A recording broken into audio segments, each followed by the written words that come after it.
I love the quarantine talk. Very nice. It seems to be what everybody's doing these days.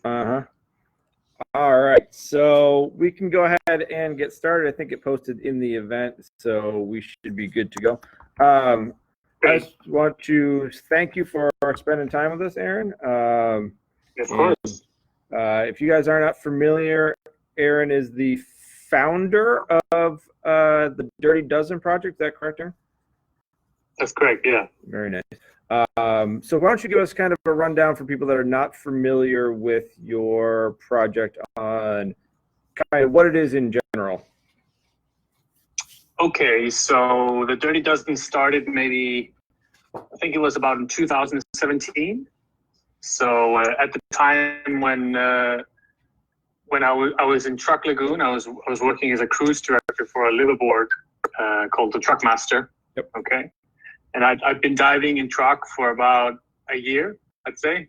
So 3 to 4 dives a day, absolutely in love with truck and all the diving that you can find there, right? Before I was working there, I'd actually never been there. So it was all completely new to me.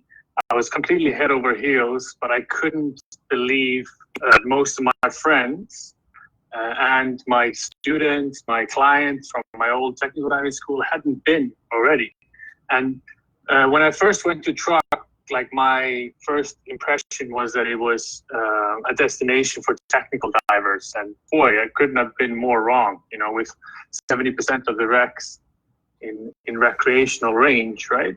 But when you got a CCR, you can spend a hell of a long time on a shallow wreck. That's where things get fun.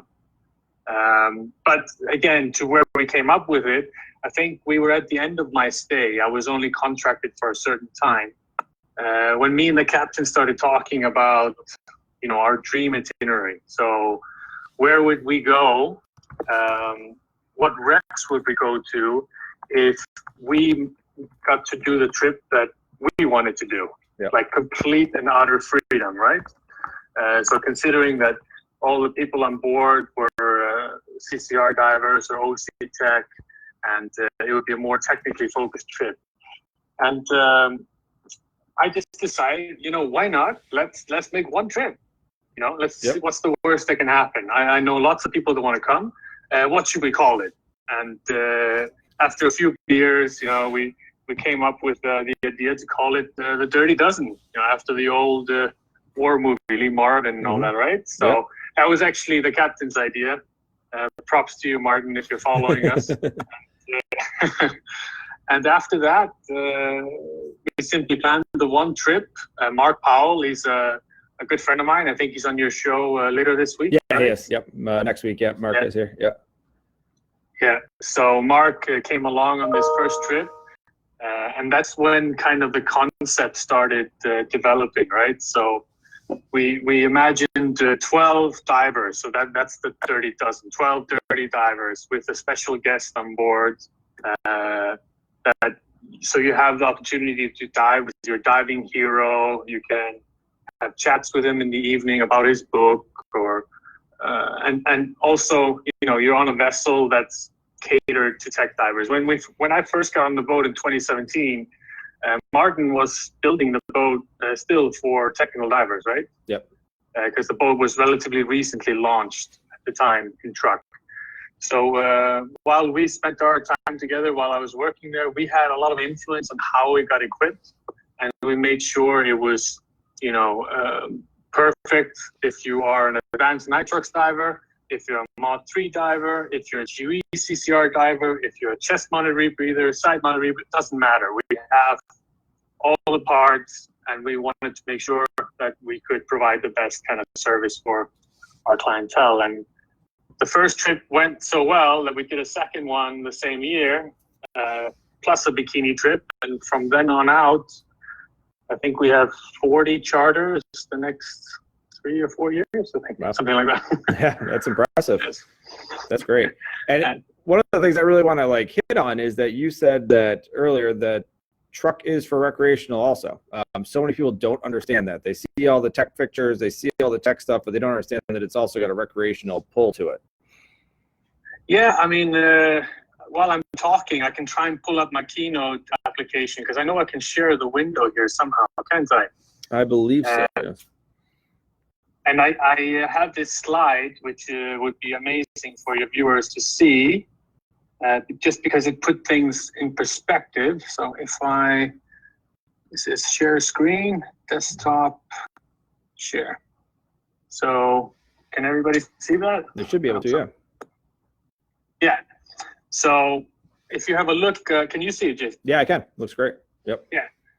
So if you have a look at that, it can clearly show you all the different racks in truck, and the green and the orange color is representing 0 to 40 meters or whatever that is in feet, and then deeper than that obviously is technical range. But if you put that number together in percentages, you'll see that out of all the most famous shipwrecks in Truck Lagoon, 70% of them are for advanced open water divers and beyond with deep specialty. Yeah. Yes. Yeah. That's great. I mean, that's a big misconception a lot of people have. I mean, they see it, but like you said, you got a rebreather, you got technical capabilities, you're going to hit those deeper wrecks, and you're going to spend a heck of a lot of time on the other ones too, if you can get that to happen. So. Yeah, I think it's something that's a bit of a misconception, because when a lot of the people that come for the first time to truck with me, their initial impression is that they want to go, to the deepest wreck and spend lots of time on it, and that's fine. And we also do that at the end of the trip. We let's say at the end, the 40% of the trip, because we do a slow build up, right? Mm-hmm. Is on the deeper wrecks exclusively. We do deep dives, long run times, and the rest of it. But I'll be honest with you, I have so much fun the first 3 days. I really vividly remember the last dive I did in truck as an employee when I was on the boat, and it was a bit of a challenge because I took the CCR. Martin said we were on the biggest wreck in the lagoon, the Hyen, and he said, "Go have fun," because he knew exactly what I had in front of me. What I had in front of me was, the challenge was to go in, at the bow and come out at the stern without seeing sunlight, pretty much. Nice. And on the last dive, I managed. Wow. Martin had shown me some tricks at the end, and we made it possible. But it's one of those things. Just because it's not super deep doesn't mean it's not interesting. I have some of the best dives of my life on the shallower wrecks in truck, because that's where you can spend the time, the bottom time, and that's kind of what you want, right? You don't want to sit on the bar all day. You want to be in checking stuff out. Yeah, exactly. That's great. Why don't you pull down that wreck depths chart if you can? Stop sharing so that they can see your face. Yeah. There you go. They want to see your pretty face. A couple people is separate. I don't know where they're sending things, but they said cheers and raised a glass, so I figured might as well. Oh yeah. Yeah. So Shackleton, cheers. And what do you got over there? Bellavine. So. Bellavine. Mm-hmm. Very nice. So why don't you give us a little history about where you grew up and how you started diving and all that fun stuff? Yeah, okay, sure. I just finished a huge Q&A on Scuba Diver magazine about this kind of topic. Is it posted up yet? Yeah, it's on, if you know the webpage issue.com, and then you just find the Scuba Diver magazine on there, and it's the newest issue, page 40. There's like a 7-page spread, a Q&A, where I take people through it. But just to give you a slow rundown, I grew up in Iceland, okay? The first 13 years of my life. After that, I moved to Denmark. It's a very classical thing Icelanders do. Because Denmark used to occupy Iceland for many, many years. And when we finally became free and independent, just like the States got in their time, we sometimes go back for the free education. So I did that, and before my graduation ceremony started, I was already on a plane, got out of there. I went to Southeast Asia, was diving there a lot. I actually did my open water course in Denmark, and I hated it. I'll be honest with you, I really did not enjoy it. But that was more because of the instructor than anything. You know how it can be. If you hit the wrong instructor on your first course, it can be a shit show. Yep. I went traveling, and obviously started diving again with the right people, and discovered it was something for me. So I stayed in Southeast Asia for a number of years. In Koh Tao, if you're familiar with it, where, 30% of the world is certified or something. So yeah, I spent a lot of time there. Went to Scotland. I was a shellfish diver in Scotland. We were using electricity to catch razor clams. Very interesting occupation, and it's the first time I kind of got acquainted with technical diving. But I can promise you, Jason, if I show you the picture of me going in for a shellfish dive, I don't think you would approve. It's probably the DIR Antichrist. I bet it was. It was. I think I was wearing a dry suit only, no wing, plastic harness. There was a twin set, but only one post was occupied with a first aid, and it was an international first aid, not a DIN. It just couldn't have been worse. Yeah. In like 7-knot currents and freezing water and no visibility. So there you go. But I survived it, and with the check I got out of it, I bought my first diving center in Egypt, in Dahab. With 2 partners, Jonas Samuelson and Eric Brown, which I think you maybe know. And then we had our tech diving center there for 5 or 6 years, okay? And then I think I come to me wasting all the money from that for a couple of years, and then going to truck, broke, and then here we are. That's great. What led you into rebreathers? That a wonderful technical setup you had, or something else? How I got into rebreathers? Wow, that is a very good question, actually. I'm trying to remember now. That was about 8 years ago. And I'll be honest with you, Dahab was not, Dahab, Egypt, the South Sinai Peninsula, it's a depth diving mecca of the world, actually. I would consider, with the Blue Hole. Yep. It's very often where technical divers come to do, 100 meters in Blue Hole, do their advanced trimix training, or even deeper, and so on and so on. And obviously the arch in the Blue Hole is a big attraction, right? Yep. Most of that stuff we were always doing on open circuit.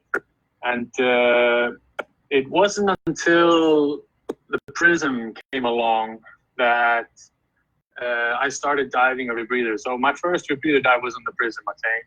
And actually, it's right behind me, sitting very lonely, but diving in the corner. Oh. But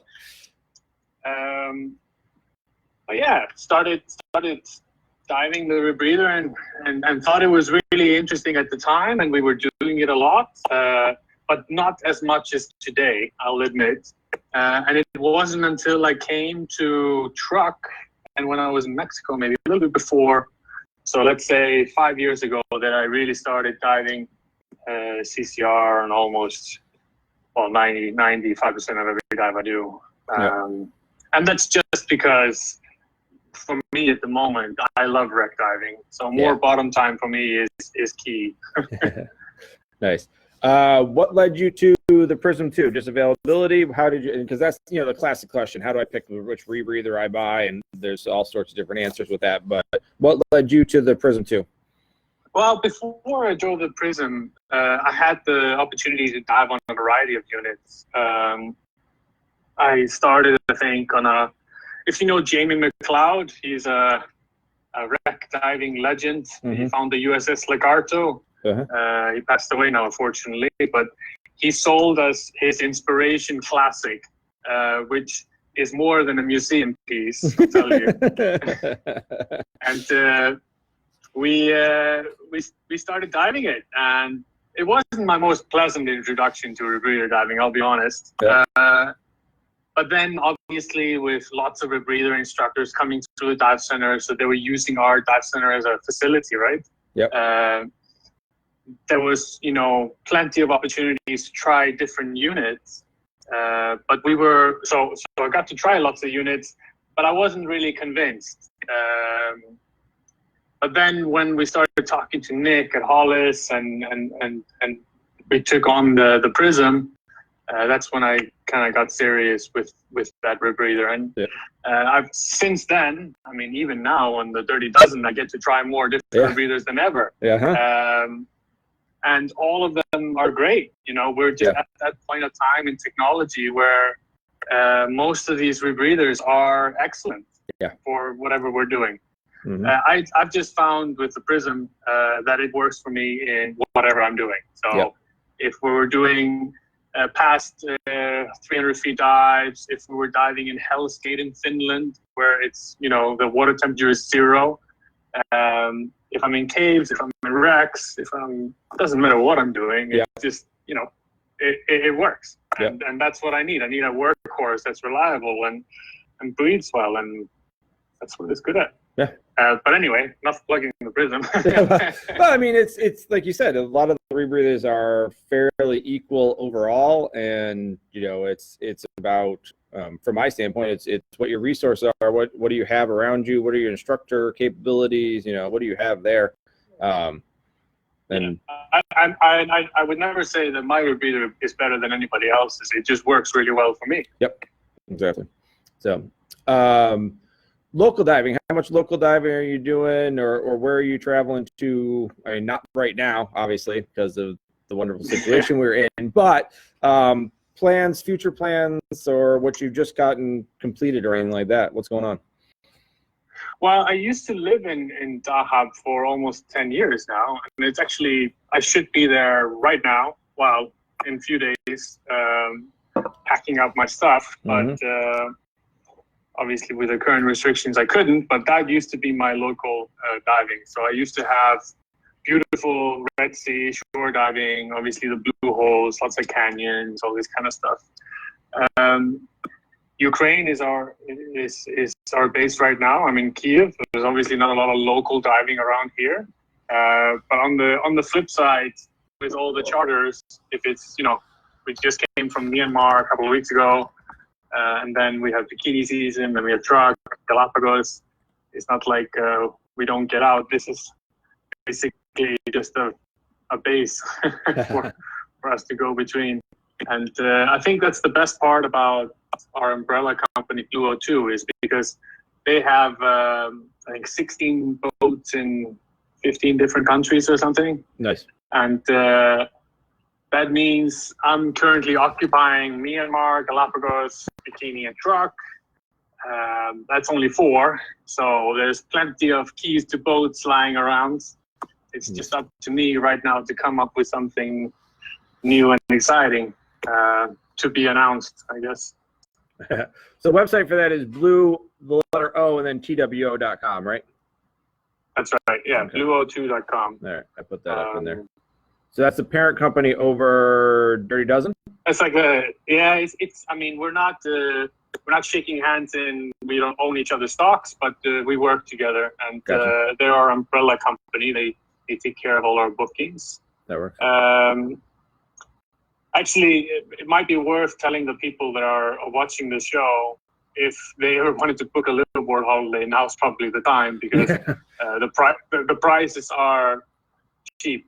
Yeah. Very cheap. I think I've seen some destinations at like 40% off, 50% off. Wow.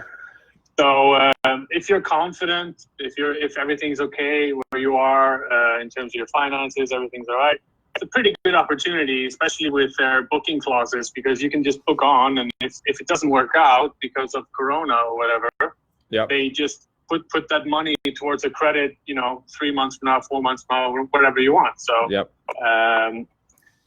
and that's one thing I really don't like about this situation is, I try and promote my trips, and I still am, obviously. I have my trips this year are pretty much sold out, except for some last minute cancellations. So I'm actually advertising 2021. Yep. but it's always a matter of a fine line, because I'm not encouraging people to travel. Right. I'm not.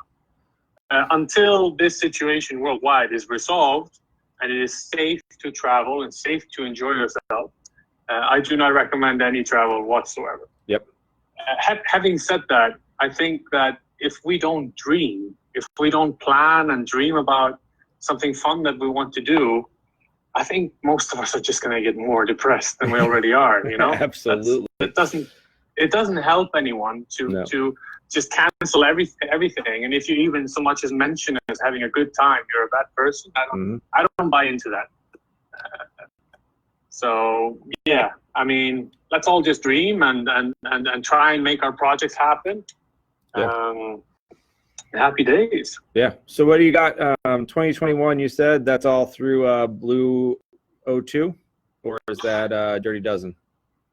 So I mean, or both? I mean, here, well, it's been a lot of scribble, but our calendar for truck and bikini runs until December 2024, actually. Gotcha.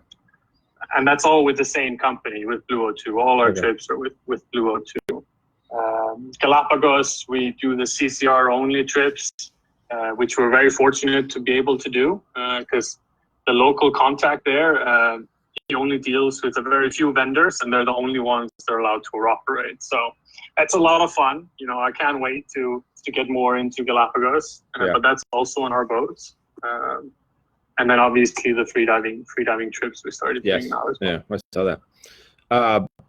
Favorite dive in the world, or you can do multiple ones and different things, but what's your favorite dive? What's the one that you would do over and over and over again? Damn, that's a tough question. Yeah. It's almost impossible to say, because there is a lot of these dives where you would definitely do again and again and again. But it's a question that are fantastic when you experience them, but it's a question if you'll do them again. Touche. But yeah, maybe it was so dangerous that you never want to do it again, but it was amazing. Maybe it was so heartfelt that you could never experience that again, or maybe it was a one-off. But I don't know. There's one experience that sticks with me right now, which doesn't have to be sad or happy or anything. It's just interesting, and that was when I was in truck again, but I was on the San Fran, and a customer lost his $10,000 camera, and I actually didn't do that dive. So I graciously volunteered to go and pick it up, nice. As you do, you know. Yeah. And I took a $5,000 hydrophonic speaker with me that we have on the boat for diver repo. I threw it in the water, and I attached my iPhone, and I put Pink Floyd's "The Dark Side of the Moon" on. So I jumped in. It was a solo dive, I'll admit it. I was blasting Pink Floyd. I found the camera in the first 5 minutes, but the dive was 2.5 hours. Oh, it took forever to find it. Yeah, I don't know where it was, man. Yeah. Oh, shit. I did an hour and a half deco for you. I love it. No, I didn't. No. Is there any place that's on the bucket list where you're trying to go, you haven't been yet, that you're really trying to dive? Yes. Right now, I'm just trying to take account of the resources that I have. So obviously, we have lots of expeditions that are outside of my resources. That's Blue O2 with all their boats. Mm-hmm. But I'm really focusing on tapping into the resources that I have and inviting as many friends as I can to come along for the next couple of years. What we're doing on the sides, we organize these off-piste, one-off expeditions that can be anything, if it's Antarctica or if it's, I don't know, Cocos or Solomons, or it could be actually, I'm doing 4 or 5 trips to Chernobyl this summer, actually. I saw that, yeah. So that's got nothing to do with diving, but I know that a lot of my customers that have been to truck and bikini specifically, they are infatuated with the idea of coming to Chernobyl. Mm-hmm. And I'm 2 hours from there right now, so it's too easy for me to take people there, actually. Yep. So So we're doing this. We're doing. There's a space shuttle and Baikonur. We want to see. We want to see the ICBM missile silo complex in Washington. I bet you heard about this one. Yep. I mean, the list goes on and on and on. It never ends. Yeah. I think a personal one for me is the HMS Victoria, which is the only vertical wreck on the planet. It starts at 70 meters and it ends at 140, more or less, if I remember correct. Wow. And it is spectacular. The problem is getting permissions is impossible. I've tried to do it for 2 years. 3 years without luck, and it's getting to the point where you have to decide: do I want to spend the night in jail and be beaten up for doing this dive? Uh-huh. And I think that's okay. It's worth it. You gotta take that risk, right? But the problem is here: I cannot do the dive on a Thursday because. If I do it on a Thursday, the prison will be closed on Friday, and I can only get out on Saturday. So just as long as I don't dive Thursday, I'll be fine. All right, fair enough. That's a good plan. I see that you put a lot of thought into that. That's excellent. Oh boy, that's the only advice I get. Just don't dive on a Thursday; you'll be fine. Nice. Have you dove much in the United States at all? I know we've got majority of people on this are United States people, so I guess that's probably a question that we would have. Well, not as much as I'd want. Yeah. I've been lucky enough that I have loads of friends in Cave Country. Derek Covington, shout out to you if you're there. So when I'm in Florida, I always go to Gainesville, and I have lots of friends in the area that I stay with, and then we just go diving and happy days. Nice. So Florida, yeah, I definitely really enjoy that. But much more outside of that, I can't say I have, but I want to, especially after my last trip in truck in December, and we had Jill Heinrich on board, but we also had a good friend of mine, Joe, who's the president or was the president of the Sea Gypsies in New York. And he told me a lot of stories about all the wreck diving that's off the coast in New York, and got me very, very excited. Yeah, and you got the Great Lakes and the St. Lawrence River and all that. Oh yeah, got all that. Yeah, Great Lakes is a huge bucket list item that never stops annoying me. Yeah. We're planning a trip out to Lake Erie pretty soon, hopefully. So that's in the works of going out and checking out some wrecks in Lake Erie, and we always do St. Lawrence River, which is the shipping way for all the Great Lakes, which is nice. So you have to let me know.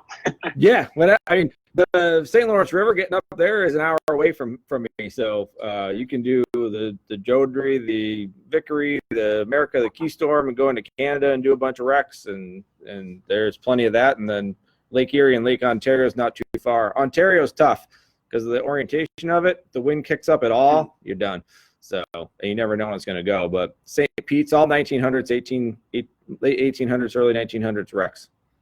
So can't take anything. All the New Englanders want to come and rip stuff off our wrecks, but can't take anything out here. No, it's not happening. And then obviously you have the aircraft carrier in Florida. That's always been a long push of mine after Saratoga. Yeah. Man, Saratoga is a great wreck. See, they all start popping in, right? It's all of them. All of them are great. So. Yeah. Now it starts. Yeah, after that last sip, now I start remembering. If I tell you about an aircraft carrier, the Saratoga in Bikini, the best way I can describe it is it's like a shopping mall during the zombie apocalypse. So very much like right now, actually. Yeah. So you basically walk into or swim into the Saratoga, and just like a mall, there's lots of different floors on the Saratoga, and there's stuff everywhere on the floor. Windows are broken, doors are shattered, just like it would be in the zombie apocalypse. So yeah, that's kind of the best analogy I have for people when they ask how the Saratoga is. But you have dozens and dozens and dozens of rooms. Each one after the other is just more exciting. And with a very limited amount of people having visited Bikini, I mean, barely 100 a year during high season. Yeah. Obviously, there's no pillaging, if any. There's just a lot of stuff there The dentistry in the Saratoga, a very famous place, is breathtaking, to say the least. It's a dentistry from the 40s, or probably a bit older since the ship dates back to 1918. But it just looks like you can sit down and have an appointment right now. It's in that good condition. That's crazy. But the way to get there is not straightforward. You have to go down some levels, and you have to go front and then go back and into different rooms. And it's not straightforward. And you can almost guarantee 99.9% a complete tilt out. So, I think the biggest contrast you have between truck and bikini in that aspect is you need to be an experienced wreck diver if you want to enjoy bikini to the fullest. Mm-hmm. Truck Lagoon well, you can't call Truck Lagoon a warm-up, but it kind of is if your end goal is bikini, right. That is. Because in bikini, you have battleships that are humongous, that are upside down. Yeah. And then you have, obviously, the Saratoga, 40,000-ton aircraft carrier, and you have this, and you have that. So there's a lot more challenges. You need to know what you're doing, and rebreather is definitely preferable to open circuit in Saratoga. Number one, because helium is not readily available to spend on open circuit. Yeah. Just because we don't have it, and it's very, very expensive. What's it going for a cubic foot, or how do you? Per liter is 20 cents a liter. Okay. So I'm not sure what it is cubic foot, but it's 3 times the price it is in the Middle East, for example. Yep. So, yeah, it's a lot. Yep. And then it's also just the fact that when you go into that complex or an overhead environment, a rebreather is a much preferable diving tool to use, simply because you have that endless supplier gas, right? Right. Exactly. And that's what you need if shit hits the fan. Mm-hmm. Logistics of getting to bikini. I don't think a lot of people that are jumping on might not understand how the logistical challenges even getting to bikini, what you guys take care of in that aspect. Can you touch on that a little bit for me? Sure. Assuming the people watching don't know how to get to truck in the first place. I mean, let's maybe take it from there and jump forward. So if you want to go to truck, you basically need to get yourself to one of 3 places. You need to get yourself to Guam, Hawaii, or Papua New Guinea.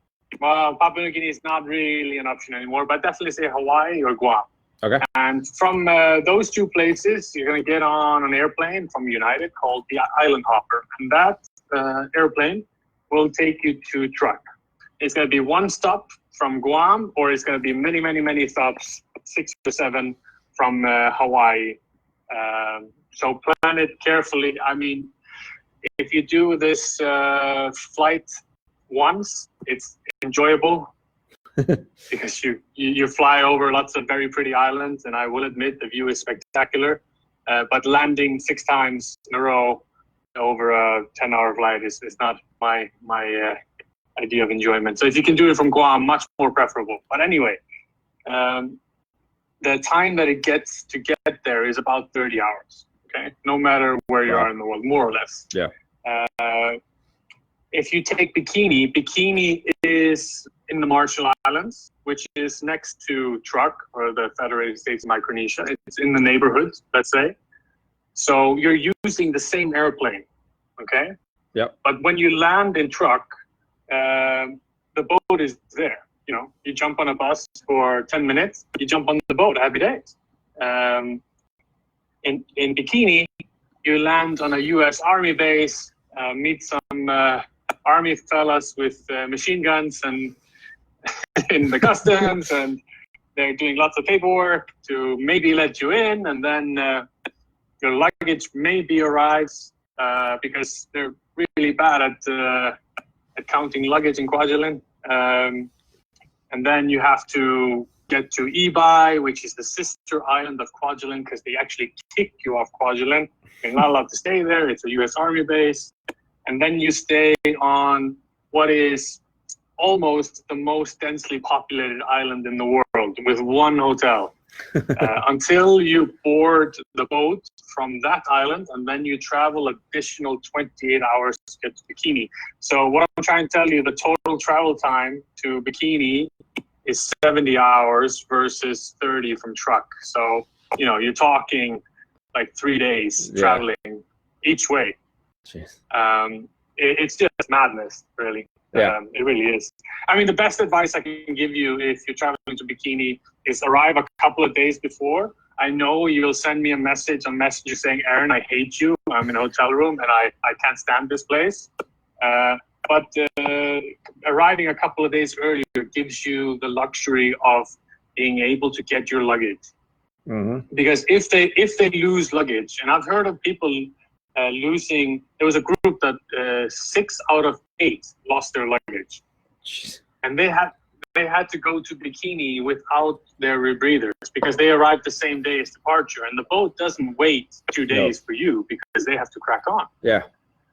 So if anybody wants advice, the best advice I can give you is if you're flying to Bikini, get there 2 days early. So if anything goes wrong, you can talk to the airline, you can get the luggage sent with the next plane because I can't tell you how, you know it yourself. If you're a rebreather diver and you go into Bikini and your rebreather doesn't show up, you're gonna be upset. Yeah. Uh-huh. So, since I've got you, why don't you kind of give us a rundown of, I mean, some people might not even know what Bikini is. So what is Bikini? Why is it a destination for divers? I mean, the number of people I've talked to that have no clue about truck, let alone Bikini, is astonishing. So why don't you give us a rundown of what Bikini is and why it's a draw? Sure. It might be a good opportunity to use this keynote again because it's actually about Bikini. There's a couple of videos in there. So if hopefully the audio plays, you can actually see Operation Crossroads happen in real time. It's something I edited from your government archives. So let me see if I can crack it up. Let's see. So let's go back to Zoom, share screen, desktop. Okay. Can you see this? Yes, I can. Okay, great. So this video is something that I made about Operation Crossroads.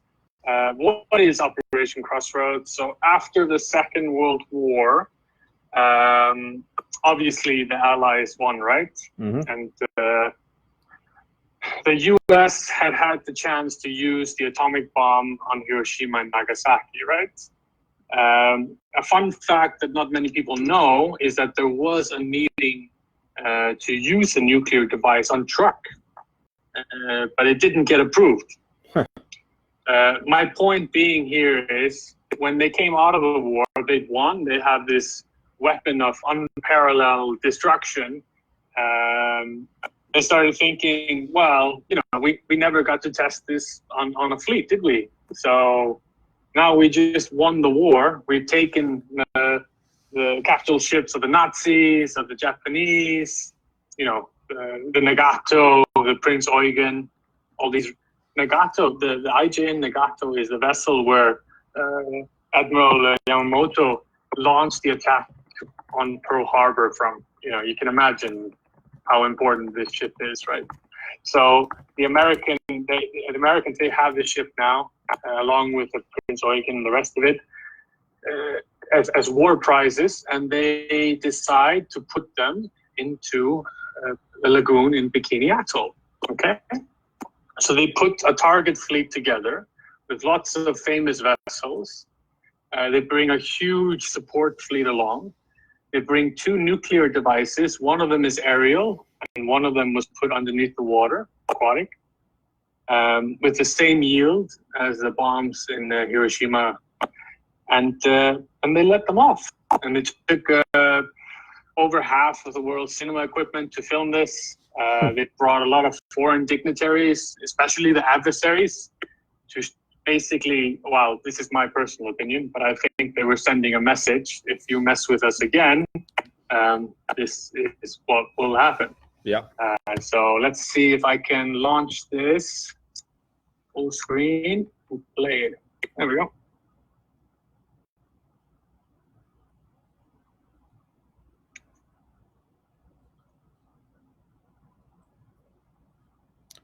We're not getting audio over here on that. Is this the one that's posted on the Bikini Atoll Dirty Dozen site? Yeah. So Okay. you can see this also on our YouTube channel if you Google the Dirty Dozen Expeditions. I just posted it on the feed, so it's posted up on there. Because we don't have audio because it's going through your headphones. Strangely enough, I can hear it. Interesting. So, well, I can talk you through it. There you have the target fleet, and this is where they launched the aquatic bomb, not the aerial bomb.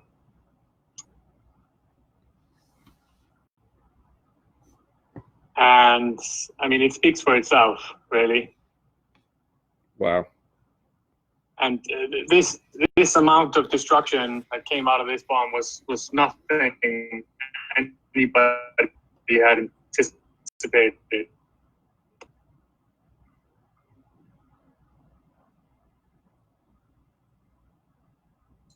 Was much less destructive. It was also a bit of a flop because they kind of missed the target, right? So if we just go back here, I can show you what it was all about. So again, nuclear test, 1 aerial, 1 aquatic. The target fleet was 95 ships, support fleet was 150, and there was 42,000 staff. In the end, 20 vessels got destroyed in Bikini Atoll, but there's only 10 main wrecks. Barges and stuff like that obviously vaporized. It doesn't exist anymore, but we have 10 main wrecks, 9 of which are in the lagoon in Bikini Atoll, and then we have 1 wreck, the Prince Eugen, from the Germans, which is in Kwajalein, where it sank, where it was actually being taken back. So yeah, this is actually the route that you take when you're going from Kwajalein to Bikini on our boat. So that's about 30 hours, 26 to 30. This is the target area once you get to Bikini. So yeah, the aerial test, aka Able, 23,000 ton TNT, or the same yield as Hiroshima. 500 meter fireball, started fires 3 kilometers away and sank 5 ships. If we switch to Baker, aka the Helen of Bikini, you can see it's the same yields, but 5.5 Richter scale earthquake, 30 meters tsunami, 4 million tons of sea and sand evaporated, and double the strength. So Baker, the one you saw in the video, obviously much more effective. Yeah. A bit of a fun side note there, if you see that picture, because women wear bikini today, and they never actually think about where the name came from. Yep. And it does come from Bikini Atoll, and the guy in the picture is the inventor of the bikini, and he saw the tests and decided he wanted to create explosive undergarments. So he did, and that's the bikini that we know today. That is impressive. So there you go. Is that Saratoga there, that picture? So this picture, that's Antti Akkonen from Divers of the Dark, swimming in the midst of the 16-inch guns on the IGN Nagato. So at the time when these were built, they were the biggest battleship guns in the world. Wow. Nothing can really prepare you for when you dive it the first time, I can tell you that much. It's in about 55, 60 meters, so 200 feet of water. I think to get this shot, we spent, oh my God, we must have spent 45 minutes or something just there, setting up lights and doing it over and over again. Yep. I'm big into wreck photography. It's a big passion of mine, which is something that reflects on our trips because I always post. I spam people with lots and lots of photos. Yeah, I don't think people realize what goes into set up like a picture like that. Like you said, 40 minutes at that depth too, because what are you looking at? Absolutely. I mean, I think in this photo alone, we have 130,000 lumen or something like that. Yep. It's a huge setup. You're basically going down there in mind to take a photo, and you've already planned a substantial amount of decompression. Yeah. So if you're diving with a wreck photographer deep in tech, they are going to put you to work. That's right. Antti can be the first one to tell you how annoying I am. By the way, this is the schematics, one of the schematics of the Saratoga. I have the PDF file on dirtydozenexpeditions.com. So if you go on Bikini Rex and you scroll down to the Saratoga, there's a link to the PDF file, which is 16 pages of the original schematics been digitized. And we print these out usually in like 10 feet prints. And then we layer the floor of the saloon with them on the boat. Which looks a bit nuts. It basically just becomes the floor, and then you're discussing your next penetration, what you're going to do. Because it's not, I mean, I can't zoom in on this presentation, but there's a lot. Yeah. There's a lot to do. So where'd you say we could find that schematic? Dirty Dozen? It's at dirtydozenexpeditions.com, and then you go under Bikini, and the subcategory is called Rex. And as you scroll down, you'll find the Saratoga, and there's a link. Click here for the PDF. All right. I will post that up in the chat box here so everybody can find that easy. Yeah, sure. One thing that really annoyed me kind of when I was getting into truck, I would Google endlessly to collect information, prepare myself for what I was about to do. It was a big thing going halfway around the world for this amount of time, so I wanted to read up. But it was very hard to find a lot of the information I wanted, and it really annoyed me, actually. Yeah. So the last 3 years, I've been compiling this database, be it albeit creating photos, videos, writing. We have a massive blog page on the website, with entries like how to pack for bikini, and we created a checklist how you pack for bikini. A detailed description of every rack with 20 photos and a gallery to show you the highlights. Just whatever I thought was missing on the web, I've really tried to compile it on our webpage. So if you go on dirtydozenexpeditions.com, just have a look, spend 10-15 minutes exploring. I'm sure you'll find something you didn't find on Google otherwise. Yeah, it's a great resource. Absolutely is. Yeah. This is a fun picture. So once you get into the elevator shaft of the Saratoga, it doesn't come out so well on digital devices, but all the arrows obviously pertaining to a penetration, just going into that elevator shaft. Yep. So, yeah, a lot of fun stuff to do. What else we got? Oh, that's the dentistry I was talking to you about. It's the chairs. Wow. Yeah, that's in the dive locker. Famous helmets, right? Lots of bombs. Wow, it's actually more in truck, to be honest with you. And now obviously we have the planes and the tiger sharks. Oh my goodness. You think about seeing tiger sharks as your absolute dream, and it is to a certain extent. When I came out of my first penetration on the Saratoga, I was with Richard Lundgren from GUE and Jesper Kuller. And I remember I was squealing in my loop like a little child because I was so happy. I've been in there for 2 hours plus, right? And it was my first time. And then we come up to the bar and, well, no, actually, we're swimming along the flight deck on the Saratoga. And all of a sudden, this 2-3 meter tiger shark just swims right past us. It's like not really giving a shit. And that's when you think, can this get any better? This is the best time of my life. And it was until we got to the Digo bar, when it started circling the Digo bar incessantly for an hour and a half. And that's when the novelty kind of wore off. Yep. When you're looking over each other's shoulders, because you have to remember, at the end of the day, they're juveniles, right? Yeah. The ones that are in Bikini Lagoon, and I'm not saying they're going to do anything, but I'm also saying they're curious. And you're wearing electronics, you got cameras, you're emitting all sorts of signals. They're going to want to what's this? Oh, yeah. Yeah, it does cross your mind.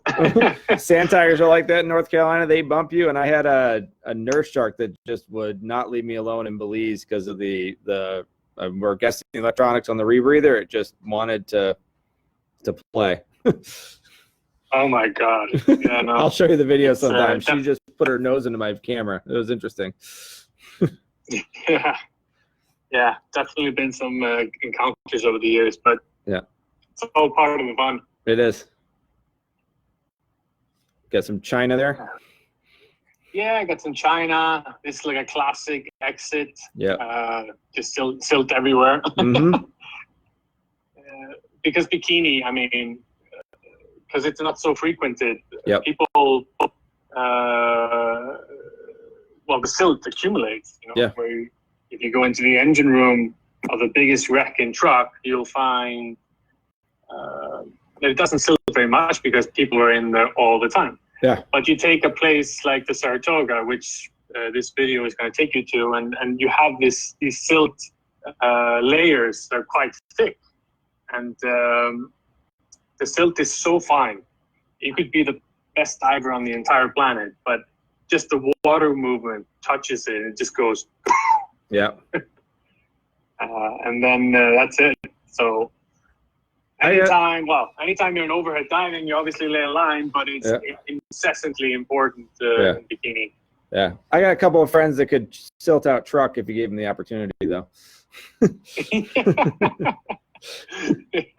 There's always that one. Like, what are you doing? Too funny. Yeah, I mean, bikini just seems unbelievable to me. And I mean, truck's a destination for me, but bikini has always been beyond even that for me. But like you said, it's crazy to get to. We had a question a little bit ago with all the traveling back and forth. This is from a Prison 2 diver. With all the traveling back and forth, island hopping, all that, how do you pack your rebreather, make sure it stays safe? What protocols do you use to get it back and forth from the islands? Okay, that's a good question. One thing I'll really quickly mention, and something that people ask me a lot about bikini, is it seems like it's an unrealistic adventure for most because they're going to be paying $7,000, $8,000, sometimes $9,000, and then flights and the rest to go on the trip. So it's like nobody can afford this. I can't afford this. I work at this, but that's kind of how we set ourselves up with this business. Is we have schedules until late 24. Yep. So you could actually come to me and say, "Hey, Aaron, I want to go to bikini in 24." The dates are on the website that I just mentioned. I'll tell you, hey, listen, put a tiny down payment down to lock your seat in, and then your next payment's going to be in 2 years. But at least you're on the boat. Or you could say you pay, a small percentage every year so we can kind of become your piggy bank. Yep. Because I know myself, I'm not that responsible about my spending money, so I know how it feels. But if somebody takes it away from me and I forget about it, then it's good. It helps you make that dream kind of come true. But coming back to your question about the prison, I've done a few things over the years. One thing I actually started doing on the Truck Master, our boat, was I left the rebreather on the boat. That worked really well, and it was really awesome because I could just leave with one bag, and that was really light, and then come back and everything would be there. But that's not practical for the average traveler. I would usually use one of those TSA approved Pelican cases. Yep. And then I would get the head in there, the first stages, maybe some hoses, definitely computers and stuff. Just be careful. Because the watertight seal on a Pelican case, you put a hot cable on top of that and close it, and it's going to break. I can guarantee you. Is there a story behind that one? Yeah, definitely. But I would definitely put the head in your carry-on. That's the takeaway. The head is the most important part in the first stages.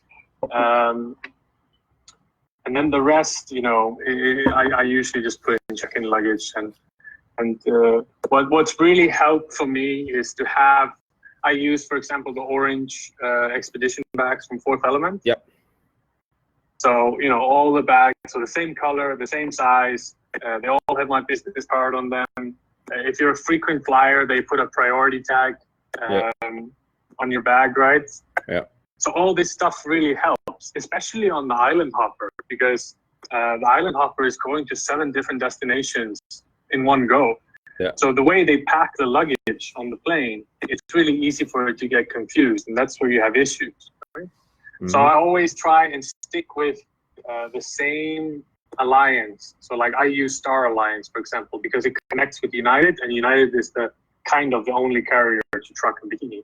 Yeah. So as long as I fly with the Star Alliance from my point of origin to truck, I'll be fine, because those companies talk together. It's very easy to book your luggage all the way there. Mm-hmm. But what I've seen is if people book 3 different tickets, it's always a complete nightmare, especially if they book the luggage all the way through. It doesn't end well.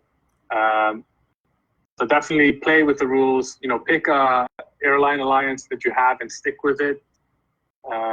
Because, like right now, with my status in United, I think I have what is it in pounds? Like 210 pound allowance for free when I check in, which is amazing. Yeah, that's definitely a rebreather and a half there. Right. That was my next question was baggage fees and all that. It's hard Pelican cases rack up your weight pretty quickly. So. Yeah, I mean, when I first started doing it, I was paying $400 or $500 in extra luggage. Mm-hmm. But that's me taking all the spare parts, lots of other stuff for the business and so on. Yeah. But it wasn't sustainable. So obviously I had to rack up the status with United pretty quick. But once I got it, it was a breeze.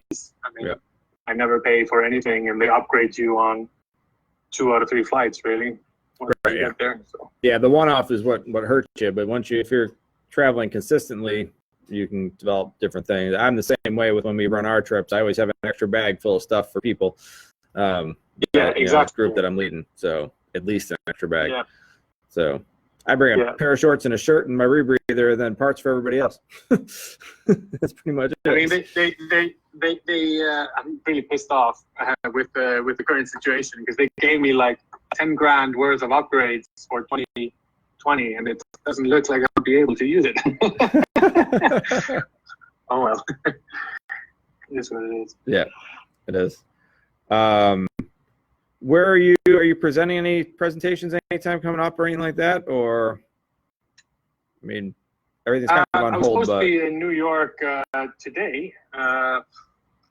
There's lots of trade shows that were coming up where we could have met, TechDevUSA or the rest of it. I was going to be in Sardinia in June.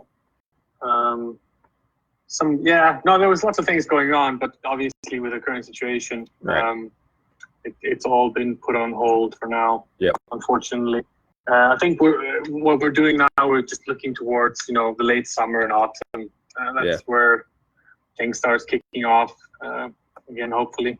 Yeah, it looks like October, November is going to be busy for everybody giving presentations and stuff, because everybody's moving to that. So. Yeah, right. But it's a dynamic situation, so it's just impossible to say, really. But I think what we'll be doing the next couple of days, I'll be finishing up writing the Chernobyl program, so I'll start releasing some blogs on that. If you don't mind, I'll probably steal your idea a little bit and start talking to people myself. I would love that. Hell, absolutely. I am shocked more people aren't doing it. I have no clue why. There's a couple of people doing it, but I'm like, how has no one else picked up? It's been a week now, and everybody else is like, that's a good idea. Okay. Do it. Come on. I can invite you on the show. Oh, sure. I'm not that interesting, but go right ahead. That works. So I think that's a big part of the future. Next coming months, doing stuff like this. I just downloaded the app today, and I was really pleasantly surprised of the functions. I mean, this screen sharing, all this stuff live, it works really well. Yeah. Like I said, it's a little bogged down because everybody's doing it right now. With the teachers are all on Zoom. My wife is a teacher; she's on Zoom like crazy. We have to use it for our college classes, all that. but yeah, it seems to be the way we're going right now with stuff. So it's pretty interesting. But that is essentially our time. I don't think anybody else. I think I got everybody's questions that anyone asked that's in there. What we've been finding is people start their own watch parties, and all the questions are external to that person. So we might get some that pop up in here periodically. If anybody puts a question in your comments, I'll be happy to plug in there and answer. I'll tag you. Any projects you got coming up, just send them to me, and I'll share them. So we'll working together on that sort of stuff. So yeah. By the way, I just found out did you see the Dive Odyssey, the project about Hell's Gate films? Mm-hmm. Yeah. So I just learned that the behind the scenes, which I was filming, just got released. So it's online now. I should send you the link, and you can share it with the guys. Yeah, it's actually quite interesting. Yeah. Because Hell's Gate was like a dive site that I wanted to do since I was a kid, and then I got to do it, and it is everything that it was played up to be. So it's kind of a behind the scenes on the production. Is that on YouTube? Yeah, it's on YouTube. I can find it once I leave this chat, and I'll send it to you. That works. I already got it. Yeah.